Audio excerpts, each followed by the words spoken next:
Hello students, chapter 6 electromagnetic induction से कुछ important MCQs इस वीडियो में हम डिस्कस करेंगे। सारे के सारे एमसीक्यूज जो हैं कंसेप्चुअल होने वाले हैं, कोई न्यूमेरिकल बेस्ड एमसीक्यू नहीं होगा यहाँ पर। तो आप अगर कंसेप्चुअल बेस्ड क्वेश्चन इस चैप्टर से करना चाहते हैं एमसीक्यू बेस्ड, तो इस वीडियो को पूरा देखिएगा। शुरू में हम कुछ बेसिक क्वेश्चन डिस्कस करेंगे, उसके बाद कुछ क्वेश्चंस का स्टैंडर्ड कंसेप्चुअल होता जाएगा। तो आप सभी क्वेश्चंस को अच्छे से देखें क्योंकि ये सीबीएसई के लिए मोस्ट इंपॉर्टेंट क्वेश्चंस हैं। यहाँ पर मैंने एक लिस्ट मेंशन की है एमसीक्यू फिजिक्स 12, इसमें आपको एमसीक्यूज पर सभी वीडियोस मिलते रहेंगे सभी चैप्टर से। कुछ मैंने अपलोड कर दिए हैं बच्चों और कुछ मैं धीरे धीरे अपलोड कर दूंगा। ओके, तो चलिए स्टार्ट करते हैं, फर्स्ट क्वेश्चन की तरफ चलते हैं। पहला क्वेश्चन क्या दिया है बच्चों, पढ़ेंगे। Whenever the magnetic flux linked with an electric circuit changes an EMF oblique current is induced in the circuit, this is called. देखिए, जब भी किसी सर्किट से लिंक्ड मैग्नेटिक फ्लक्स चेंज होता है तो उस सर्किट में या उस कॉइल में एक ईएमएफ या करंट इंड्यूस हो जाता है। इस फिनोमिनन को हम कहते हैं इलेक्ट्रोमैग्नेटिक इंडक्शन, राइट। इस फिनोमिनन को डिस्कवर करने वाले साइंटिस्ट थे Faraday and Henry. Faraday and Henry दोनों ने ही हमें बताया था ये फिनोमिनन, इलेक्ट्रोमैग्नेटिक इंडक्शन जिसको हम बोलते हैं। तो मान लीजिए अगर कोई मैग्नेट है, अगर किसी कोइल के पास मूव कर रही है, अगर मान लीजिए मैग्नेट स्टेशनरी है, कोइल स्टेशनरी है, there is no relative motion between them, तो यहाँ पर कोई करंट इंड्यूस नहीं होगा, कोई ईएमएफ इंड्यूस नहीं होगी। यानी कहने का मतलब मैग्नेट अगर मूव कर रही है तो उसका फील्ड जो कोइल से लिंक्ड होगा, जिस पर पड़ रहा होगा, वो चेंज हो रहा होगा। तो अगर मैग्नेटिक फील्ड या मैग्नेटिक फ्लक्स चेंज हो रहा है, that is linked with the coil, तो ही ईएमएफ या करंट यहाँ पर इंड्यूस होगा। ओके, तो अगर मैग्नेट मूव करती है कोइल की तरफ तो यहाँ पर एक करंट या ईएमएफ इंड्यूस होगी। एंड इस फिनोमिनन को हम कहते हैं electromagnetic induction, that is discovered by Faraday and Henry. Okay, अब ये जो यहाँ पर करंट इंड्यूस होगा उसकी डायरेक्शन क्या होगी, ये कौन सा लॉ बताएगा, ये आगे जाके हम समझेंगे, उस पर भी एक क्वेश्चन बन सकता है। तो चलिए मूव करते हैं नेक्स्ट क्वेश्चन की तरफ। तो यहाँ पर ऑप्शन ए बिल्कुल सही है। मूव करते हैं नेक्स्ट क्वेश्चन की तरफ। The polarity of induce EMF is given by, देखिए नेक्स्ट क्वेश्चन ये है कि यहाँ पर जो ईएमएफ अभी इंड्यूस हुई या करंट इंड्यूस हुआ उसकी पोलैरिटी क्या होगी, डायरेक्शन ऑफ करंट क्या होगा, ये बताने वाला कौन सा लॉ है, किस लॉ की मदद से हम ये फाइंड कर सकते हैं।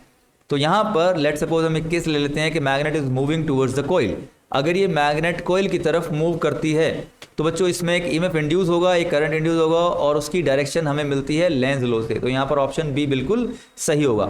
अब क्या कहता है लेंज लॉ? लेंज लॉ कहता है कि अगर किसी सर्किट या कोइल पर पड़ने वाला फ्लक्स चेंज हो रहा है तो जो कोइल में ईएमएफ या करंट इंड्यूस होगा वो इन सच ए वे होगा कि उस चेंज का वो अपोज करेगा।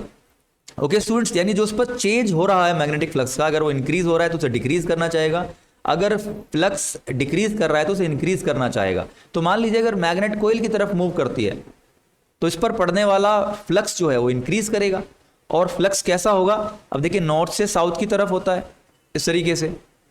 तो मान लीजिए अगर नॉर्थ से साउथ की तरफ इस तरीके से फील्ड है, राइट, तो ये कैसा है, इंक्रीजिंग है। तो कोइल में का जो अपना फील्ड इंड्यूस होगा या जो कोइल में करंट इंड्यूस होगा उसकी वजह से जो फील्ड होगा वो इसका अपोज करेगा क्योंकि इंक्रीज कर रहा है। तो कोइल का अपना फील्ड कैसा होगा, इस तरफ होगा, राइट। यानी इसका इस तरफ मतलब अगर आप मैग्नेट साइड से देखते हैं as seen from the magnet side, तो ये कैसा होगा, नॉर्थ पोलैरिटी होगा और ये साउथ पोलैरिटी होगा क्योंकि नॉर्थ से फील्ड निकलता है और साउथ की तरफ जाता है। तो अगर आप इसको राइट साइड से देख रहे हैं यानी मैग्नेट साइड से देख रहे हैं तो अगर आपको नॉर्थ पोलैरिटी नजर आती है तो नॉर्थ की टिप क्या बताती है, एंटी क्लॉकवाइज डायरेक्शन। क्या डायरेक्शन होगी बच्चों, एंटी क्लॉकवाइज, राइट। अगर कोई कॉइल है उसमें आपको नॉर्थ पोलैरिटी में टिप क्या बताती है, नॉर्थ की एंटी क्लॉकवाइज। उसी तरह अगर साउथ पोलैरिटी आपको दिख रही है तो साउथ पोलैरिटी में एस की टिप क्या बताती है, क्लॉकवाइज। ओके, तो इस तरीके से आप याद रखेंगे। तो यहाँ पर अगर हमें नॉर्थ पोलैरिटी मिलती है तो इसका मतलब करंट हो गया एंटी क्लॉकवाइज। अगर आप लेफ्ट से देखेंगे तो आपको करंट नजर आएगा क्लॉकवाइज। तो as seen from the magnet side अगर आप देखें तो पोलैरिटी होगी नॉर्थ और करंट होगा anti clockwise. Okay, next question की तरफ चलते हैं। Lenz law is a consequence of law of conservation of, यानी यहाँ पर आपको बताना है कि लेंज लॉ जो बेसिकली ओरिजिनेट हुआ है, उसका ओरिजिन है, आधार है, वो कौन सा बेसिक लॉ है, law of conservation of charge, law of conservation of mass, या फिर law of conservation of energy, या फिर law of conservation of momentum. तो देखिए जैसे किरचॉफ रूल्स थे, किरचॉफ रूल में जो फर्स्ट रूल है law of conservation of charge से ओरिजिनेट हुआ है, यानी इसका बेस जो है वो law of conservation of charge है। उसी तरह किरचॉफ का सेकंड रूल जो था उसका जो ओरिजिन था वो था law of conservation of energy. उसी तरह यहाँ पर भी जो लेंज ने हमें लॉ दिया that is used to determine the direction of induce current और ईएमएफ, ये आधार, इसका जो आधार है, इसका जो ओरिजिन है वो क्या है? वो है law of conservation of energy, right. यानी ये law of conservation of energy से ओरिजिनेट हुआ है। मान लीजिए एक मैग्नेट है, अगर इस मैग्नेट को हम मूव कराएं तो जो यहाँ पर वर्क होगा इसको मूव कराने के लिए, तो जितना वर्क डन हुआ है वही यहाँ पर इलेक्ट्रिकल एनर्जी में कन्वर्ट होगा। Electrical energy that is responsible for the production of induce current और ईएमएफ। तो यहाँ पर ऑप्शन सी बिल्कुल सही होगा बच्चों, यानी Lenz law is a consequence of law of conservation of energy. चलिए नेक्स्ट क्वेश्चन लेते हैं। A magnet is moved towards a coil quickly and second one is slowly, then the induced EMF is larger in case first, smaller in case first, equal in both the cases, none of these।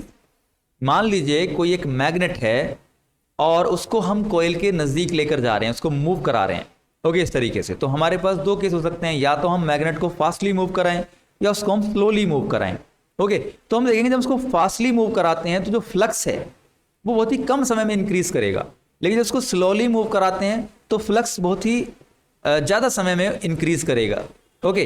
तो EMF क्या होती है या current क्या होता है? EMF होता है, देखिए, change in flux upon time interval, यानी rate of change of flux with respect to time, okay, rate of change of flux. तो आप देख रहे हैं कि अगर कम समय में ज़्यादा फ्लक्स चेंज होता है तो इसका मतलब ईएमएफ जो यहाँ पर इंड्यूस हो रही है वो भी लार्जर अमाउंट में होगी, ओके।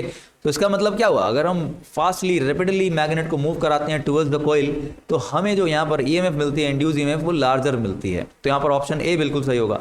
अगर ईएमएफ लार्जर है तो करंट भी लार्जर होगा, क्योंकि करंट होता है ई अपॉन आर, यानी रेजिस्टेंस ऑफ द सर्किट से अगर हम ईएमएफ को डिवाइड कर दें तो हमें करंट मिल जाता है बच्चों, ओके। तो फ्लक्स अगर रैपिडली चेंज होता है, क्विकली चेंज होता है, तो डिफ्लेक्शन गैल्वेनोमीटर में लार्जर मिलता है। इसका मतलब लार्जर करंट प्रोड्यूस हुआ है, लार्जर ईएमएफ इंड्यूस हुई है। चलिए नेक्स्ट क्वेश्चन लेते हैं। In figure current from A to B in straight wire is increasing, the direction of induce current in the loop is. एक लूप है, उसके पास एक वायर रखी हुई है ए बी, ओके, और ए बी में देखेंगे आप ए से बी की तरफ करंट फ्लो कर रहा है एंड दैट इज इंक्रीजिंग। अगर यहाँ पर करंट जो है वो इंक्रीज कर रहा है तो इसका जो फील्ड होगा करंट कैरिंग कंडक्टर की वजह से जो कि कोयल पर पड़ रहा होगा, वो फील्ड भी कैसा होगा? इंक्रीजिंग होगा, धीरे धीरे इंक्रीज कर रहा होगा। अब अगर फील्ड इंक्रीज कर रहा है तो फ्लक्स भी इंक्रीज करेगा, that is link with the coil, क्योंकि फ्लक्स का फॉर्मूला होता है यहाँ पर बी ए कॉस थीटा, और कॉस थीटा की वैल्यू 1 हो जाएगी क्योंकि थीटा की वैल्यू यहाँ पर 0 हो जाएगी स्टूडेंट्स। तो देखिए फ्लक्स हो जाएगा यहाँ पर बी ए, ओके। अब देखिए एरिया तो कोयल का चेंज नहीं हो रहा है, इसका मतलब फील्ड चेंज हो रहा है। तो अगर फील्ड चेंज हो रहा है तो फ्लक्स चेंज होगा, और अगर फ्लक्स चेंज होगा विद रिस्पेक्ट टू टाइम तो यहाँ पर हमें मिलेगा ईएमएफ, ईएमएफ मिलेगा तो यहाँ पर हमें मिलेगा करंट, यानी ई अपॉन आर। अब सवाल ये है कि करंट की डायरेक्शन क्या होगी। तो देखिए यहाँ पर आप ये जो कंडक्टर है इसकी वजह से यहाँ पर जो कोयल के सेंटर पर फील्ड होगा वो कैसा होगा? आउटवर्ड होगा। अगर ये कोयल नीचे होती यहाँ पर तो फील्ड होता है इनवर्ड, क्योंकि ये इस तरीके से होता है, राइट, सर्कुलर पाथ में होता है, सर्कुलर कर्व होते हैं, ओके। तो यहाँ पर जो फील्ड होगा वो आउटवर्ड होगा, ओके, और ये इंक्रीज कर रहा है। तो कोयल क्या चाहेगी? वो डिक्रीज करेगी, क्योंकि कोयल अकॉर्डिंग टू लेंज लॉ यहाँ पर जो ईएमएफ इंड्यूस होगी कोयल में या फिर करंट इंड्यूस होगा वो इन सच ए वे होगा कि वो इंक्रीजिंग फ्लक्स का अपोज करे। तो कोयल का अपना जो फील्ड होगा वो कैसा होगा? इनवर्ड होगा, और वो इंक्रीजिंग आउटवर्ड मैग्नेटिक फ्लक्स का अपोज करेगा। तो अगर कोयल का अपना फील्ड इनवर्ड है तो अगर हम यहाँ से देखें प्लेन ऑफ स्क्रीन में या प्लेन ऑफ पेपर में तो हमें साउथ पोलैरिटी नजर आएगी, क्योंकि अगर कोयल में फील्ड इनवर्ड होता है हमारे फेसिंग साइड से तो उस तरफ जो पोलैरिटी बनती है वो साउथ बनती है, और साउथ पोलैरिटी का मतलब करंट है क्लॉकवाइज। साउथ की टिप हमें बताएगी, देखिए इस तरीके से करंट है क्लॉकवाइज, नॉर्थ की टिप बताती है एंटी क्लॉकवाइज। तो यहाँ पर पोलैरिटी होगी साउथ हमारे फेसिंग साइड और करंट की डायरेक्शन होगी क्लॉकवाइज। तो ऑप्शन ए बिल्कुल यहाँ पर सही होगा स्टूडेंट्स, यानी ऑप्शन ए होगा क्लॉकवाइज, ओके। चलिए नेक्स्ट क्वेश्चन पर चलते हैं। Current is pass through a wire passing normally through the centre of a conducting loop as given in figure. If current is increasing gradually what will be the direction of induced current in the loop. अब यहाँ पर देखिए जो loop है इसके centre से ये wire पास होकर जा रहा है इस तरीके से, राइट, और ये जो करंट है ये इंक्रीज कर रहा है ग्रेजुअली, धीरे धीरे इंक्रीज कर रहा है। तो जो इसका मैग्नेटिक फील्ड होगा करंट कैरिंग कंडक्टर की वजह से वो उसी प्लेन में होगा जिस प्लेन में कॉइल है। मान लीजिए कंडक्टर इस तरीके से है तो फील्ड इस तरह होगा और कॉइल भी उसी प्लेन में है। तो जो यहाँ पर मैग्नेटिक फील्ड है या मैग्नेटिक फ्लक्स है that is linked with the coil, वो उसी प्लेन में है जिस प्लेन में कॉइल है। तो यहाँ पर फ्लक्स क्या होगा लिंक्ड विद द कॉइल? वो होगा बी ए कॉस 90 डिग्री और cos 90 की वैल्यू होती है 0। तो यहाँ पर flux linked with the coil हो गया 0, क्योंकि फ्लक्स या फील्ड उसी प्लेन में है जिस प्लेन में कॉइल है। तो अगर flux link with the coil 0 है, अब चाहे वो फ्लक्स इंक्रीज कर रहा हो डिक्रीज कर रहा हो, लेकिन वो उसी प्लेन में है जिस प्लेन में कॉइल है, तो यहाँ पर कोई ईएमएफ इंड्यूस नहीं होगी, कोई करंट इंड्यूस नहीं होगा। तो यहाँ पर ऑप्शन सी बिल्कुल सही होगा स्टूडेंट्स, यानी नो करंट इंड्यूस्ड। ओके, ध्यान से आप देख लीजिए, क्योंकि फील्ड और फ्लक्स उसी प्लेन में है जिस प्लेन में कॉइल है। ओके, तो flux linked with the coil क्या होगा 0। अब चाहे वो फ्लक्स इंक्रीज करे डिक्रीज करे, लेकिन that is linked with the coil is 0। Next question की तरफ चलते हैं। If a loop of wire is moving towards a long straight wire carrying constant current, then the direction of induced current in the loop will be। अब देखिए यहाँ पर options देख लीजिए। यहाँ पर बोला जा रहा है कि एक कंडक्टर है ए बी जिसमें करंट फ्लो कर रहा है ए टू बी, और ये कांस्टेंट है। इस बार क्या स्टूडेंट्स, ये कांस्टेंट है। तो कांस्टेंट करंट एक कांस्टेंट फील्ड प्रोड्यूस करेगा यहाँ पर, जो कि यहाँ पर कॉइल पर पड़ रहा होगा, और कॉइल पर जो पड़ रहा होगा फील्ड वो कैसा होगा, आउटवर्ड होगा, जो कि ए बी वायर की वजह से हो रहा होगा यहाँ पर प्रोड्यूस। अब देखिए, क्योंकि कॉइल ए बी की तरफ मूव कर रही है, तो इस पर पड़ने वाला फील्ड जो है वो इंक्रीज करेगा, एरिया सेम रहेगा। अब देखिए यहाँ पर फ्लक्स होगा बी ए, क्योंकि cos थीटा की वैल्यू 1 हो जाएगी। लेकिन यहाँ पर इस बार क्या चेंज हो रहा है, इस बार फील्ड चेंज हो रहा है। देख लिया आप, फील्ड चेंज हो रहा है स्टूडेंट्स। फील्ड कैसे चेंज हो रहा है, क्योंकि जितना आप कंडक्टर के क्लोजर जाएंगे तो फील्ड स्ट्रेंथ इंक्रीज करेगी, तो फ्लक्स भी इंक्रीज करेगा, और फ्लक्स है आउटवर्ड और वो इंक्रीज कर रहा है। तो कोइल क्या चाहेगी कि उसका फील्ड इनवर्ड इंड्यूस हो, इसका फील्ड अपना हो, क्योंकि इंड्यूस करंट की वजह से होगा, वो इनवर्ड होगा। और अगर वो इनवर्ड है तो पोलैरिटी कौन सी होगी, हमारे फेसिंग साइड साउथ। साउथ का मतलब करंट हो गया क्लॉकवाइज। तो if the coil is moving towards the current carrying conductor, then यहां पर जो करंट इंड्यूस होगा वो क्लॉकवाइज डायरेक्शन में होगा। अगर यहां पर ये लूप अवे जा रहा होता तो उस केस में फील्ड कैसा होता, आउटवर्ड, लेकिन वो डिक्रीज हो रहा होता। तो कोइल चाहती उसका भी फील्ड आउटवर्ड ही हो, तो उस केस में नॉर्थ पोलैरिटी बनती और करंट बनता एंटी क्लॉकवाइज। लेकिन अभी इस केस में कोइल कंडक्टर की तरफ जा रहा है, यानी करंट कैरिंग कंडक्टर की तरफ जा रहा है, that is moving towards the conductor. So यहाँ पर जो करंट इंड्यूस होगा वो क्लॉकवाइज डायरेक्शन में होगा। तो यहाँ पर ऑप्शन ए बिल्कुल सही होगा स्टूडेंट्स। चलिए, उम्मीद है आपको क्वेश्चन समझ में आ रहे होंगे बच्चों। नेक्स्ट क्वेश्चन की तरफ चलते हैं। If a loop of wire is removed from a region of uniform magnetic field as given in figure, what is the direction of induced current if any? तो यहाँ पर ऑप्शंस देख लीजिए। बोल रहे हैं कि यहाँ पर क्या करंट इंड्यूस होगा, अगर होगा तो उसकी डायरेक्शन क्या होगी। यहाँ पर एक कोइल है, एक लूप है जो एक यूनिफॉर्म मैग्नेटिक फील्ड से बाहर की तरफ आ रहा है। तो आप देखिए, जब ये लूप अंदर होगा और अंदर से बाहर आ रहा होगा, तो आप देखेंगे जैसे ये बाहर आ रहा होगा, when it is living the field, तो यहां पर आप देखिए धीरे धीरे इस पर पड़ने वाला फ्लक्स कम हो रहा होगा। ओके, क्योंकि ये फील्ड से बाहर आ रहा है। तो जब ये फील्ड के अंदर है, मैक्सिमम फ्लक्स इस पर पड़ रहा है, जो कि उसके परपेंडिकुलर है प्लेन के। लेकिन जैसे ये फील्ड से बाहर आ जाएगा तो flux that is linked with the coil क्या हो जाएगा, 0 हो जाएगा। तो फ्लक्स धीरे धीरे मैक्सिमम से 0 हो रहा है, यानी फ्लक्स रिड्यूस हो रहा है, that is linked with the coil. तो कॉइल क्या चाहेगी, कॉइल का जो करंट इंड्यूस होगा उसके कारण कैसा फील्ड इंड्यूस होना चाहिए, यानी यहां पर फ्लक्स इनवर्ड है और वो डिक्रीज कर रहा है।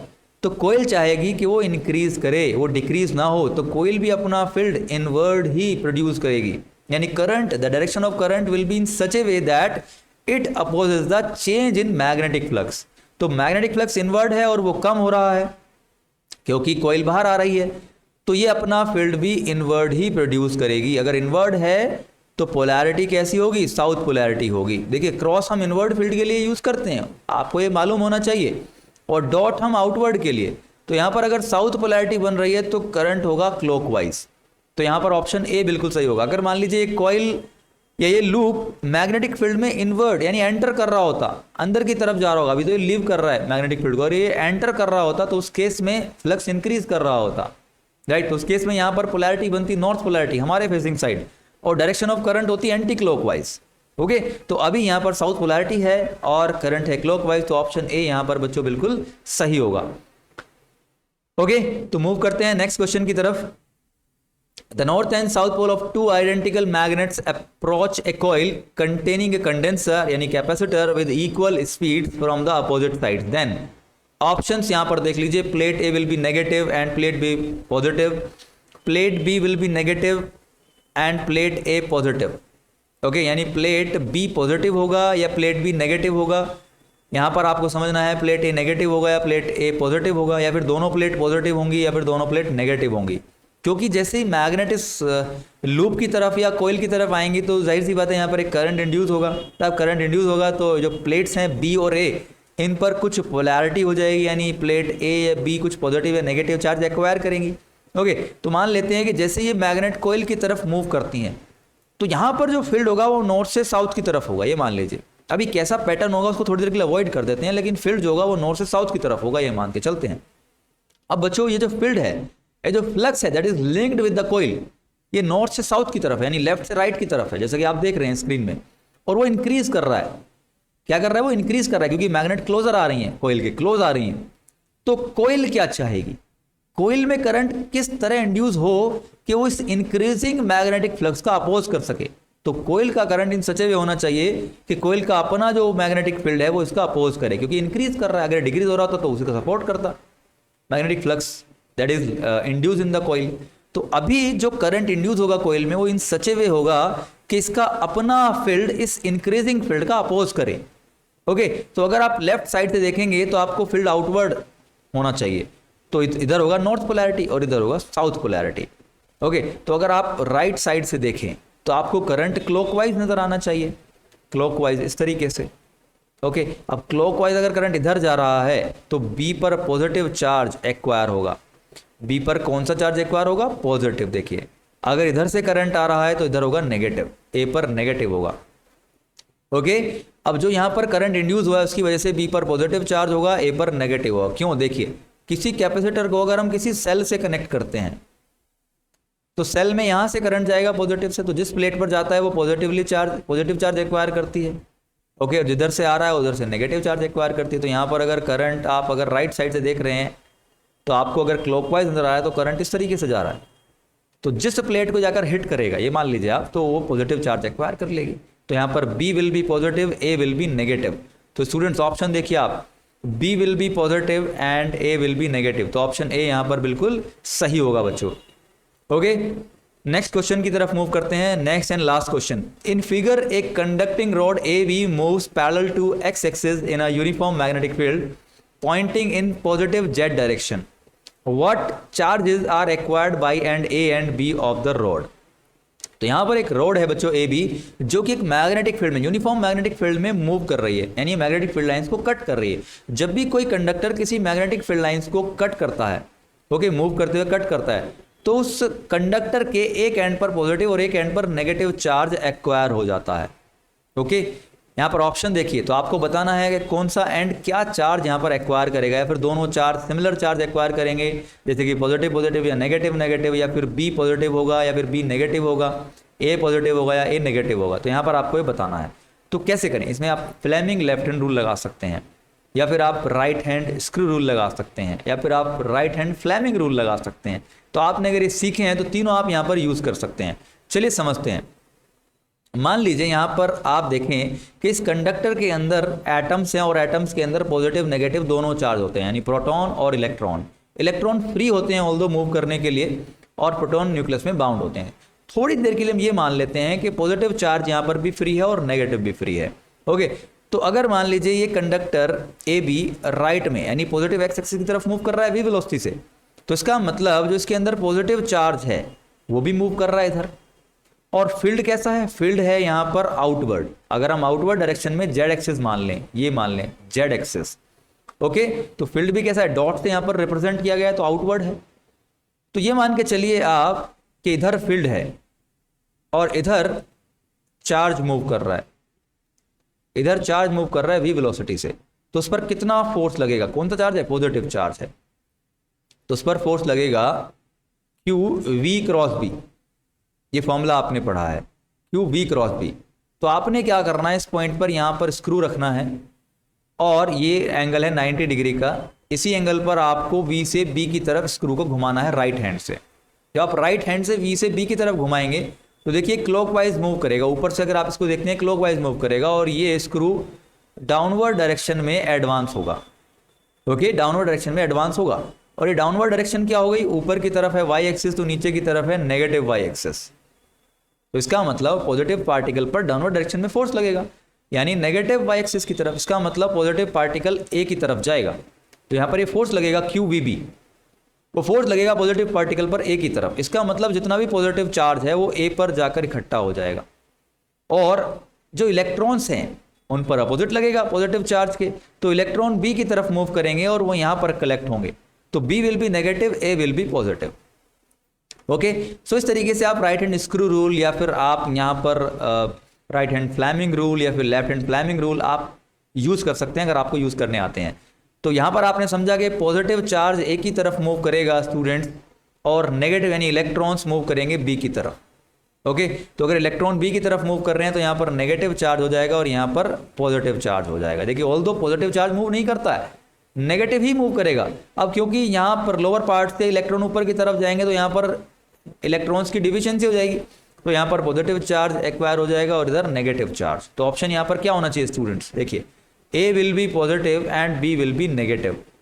ओके, तो यहाँ पर ऑप्शन ए बिल्कुल सही होगा स्टूडेंट्स। तो इस तरह के क्वेश्चंस यहाँ से बनने वाले हैं इस चैप्टर से, जो कि कंसेप्चुअल क्वेश्चंस हैं, यानी जब कोई कंडक्टर मूव करेगा किसी फील्ड में तो वहाँ पर किस एंड पर कौन सी पोलैरिटी इंड्यूस होगी, कौन सा एंड कौन सा चार्ज यहाँ पर एक्वायर करेगा, इस तरह के क्वेश्चंस बनेंगे। या फिर आप लेंज लॉ पर या फिर फैराडे लॉ पर यहाँ पर आप क्वेश्चंस देखने वाले हैं चैप्टर 6 से आपके टर्म 1 में। तो बच्चों इस वीडियो में सिर्फ हमने कॉन्सेप्चुअल क्वेश्चन करने थे, इस वीडियो में सिर्फ इतना ही। मिलेंगे नेक्स्ट वीडियो में कुछ नेक्स्ट अच्छे MCQs के साथ। थैंक्स फॉर वॉचिंग, से ब्लेस्ड। अगर आपको वीडियो अच्छा लगा तो इसे अपने फ्रेंड्स के साथ शेयर कीजिए। अगर आप चैनल पर पहली बार आए हैं तो सब्सक्राइब कर लीजिएगा, वीडियो को लाइक कर लीजिएगा। थैंक्स फॉर वॉचिंग, से ब्लेस्ड।